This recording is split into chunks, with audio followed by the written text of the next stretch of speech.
112 के कर्मचारी के साथ कुछ वाद विवाद किया और उसके साथ उलझने की कोशिश की।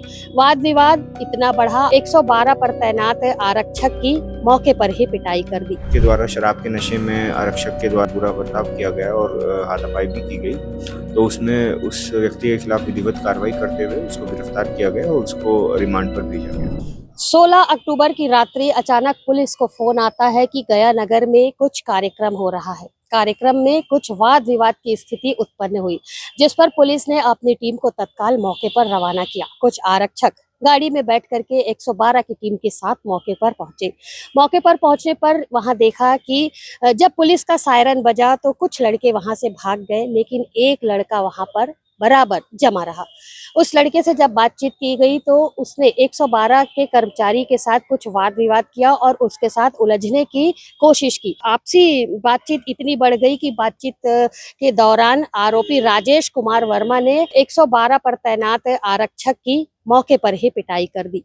आरक्षक अभी फिलहाल सुरक्षित है, उतनी ज्यादा चोटें नहीं आई हैं, लेकिन यहाँ पर सवाल ये उठता है कि क्या आरोपियों के हौसले, क्या गुंडा बदमाशों के हौसले इतने बुलंद हो चुके हैं कि वो अब चोरी चमारी लूट डकैती की घटना को तो अंजाम दे ही रहे हैं, लेकिन पुलिस कर्मचारियों के ऊपर भी अब हमला करने से नहीं चूक रहे हैं। इस विषय को लेकर जब हमने नगर पुलिस अधीक्षक चिराग जैन से बातचीत करना चाही तो उन्होंने विधिवत कार्यवाही करने की बात की है। फिलहाल आरोपी पुलिस की गिरफ्त में है। आरोपी के खिलाफ पिछले रिकॉर्ड को यदि हम बात करें तो पिछला उसका कोई भी ऐसा आपराधिक रिकॉर्ड अभी तक सामने नहीं आया है, लेकिन सीएसपी चिराग जैन का कहना है कि जिस तरीके से 112 के कर्मचारी के साथ मारपीट की घटना को अंजाम दिया गया है, उस आरोपी के खिलाफ कार्यवाही अवश्य होगी। कार्यवाही ही नहीं, अभी फिलहाल आरोपी को जुडिशनल रिमांड में भेज दिया गया है। क्या कुछ कहते हैं सीएसपी नगर पुलिस अधीक्षक, आइए उनसे जानते हैं। बताएंगे कल रात में किस तरीके की घटना हुई, 112 के कर्मचारी को किस तरीके से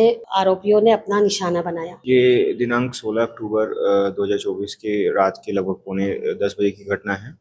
इसमें एक दुर्ग कोतवाली थाना में पदस्थ एक आरक्षक जो 112 की ड्यूटी में चल रहा था, उसके साथ मारपीट की एक घटना है।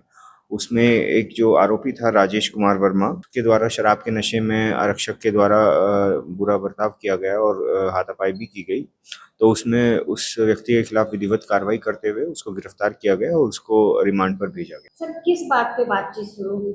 लड़ाई झगड़ा किस बात पे? वो वहाँ पर शराब पीने की घटना थी। ऐसा इवेंट मिला था कि ऐसा हो रहा है, तो वो आरक्षक जब चेक करने गया वहाँ पर, तो चेक किया तो जो कुछ लोग थे वहाँ पर, बाकी सब लोग वहाँ से फरार हो गए थे। एक व्यक्ति वो वहाँ पर उपस्थित रहा और वो वहाँ से भागा नहीं, बल्कि उसने मतलब इस तरह का गलत व्यवहार आरक्षक के साथ किया। जो आरोपी है उसके कुछ पहले भी मामले कुछ दर्ज है थाने में? अभी ऐसे कोई मामले नजर में नहीं आए। आरक्षक के साथ हुई मारपीट को लेकर नगर पुलिस अधीक्षक चिराग जैन ने जिस तरीके से हमें जानकारी दी, उनका कहना था आरोपी जो है वो काफी उत्तेजित था, गुस्से में था और उसने 112 के आरक्षक ने जब उसे समझाया तब उसने मारपीट की घटना को अंजाम दिया। लेकिन यहाँ पर सवाल ये उठता है कि क्या आरोपियों के हौसले इतने बुलंद हो गए कि अब वे पुलिस पर भी हाथ छोड़ने से नहीं घबरा रहे हैं। फिलहाल आरोपी युवक को गिरफ्तार करके उसे जुडिशनल रिमांड पर भेज दिया है। क्या कुछ निकल कर सामने आएगा, आगे की अपडेट में बताएंगे। लक्ष्मीकांत देवांगन के साथ सीजी भास्कर के लिए दुर्ग से मैं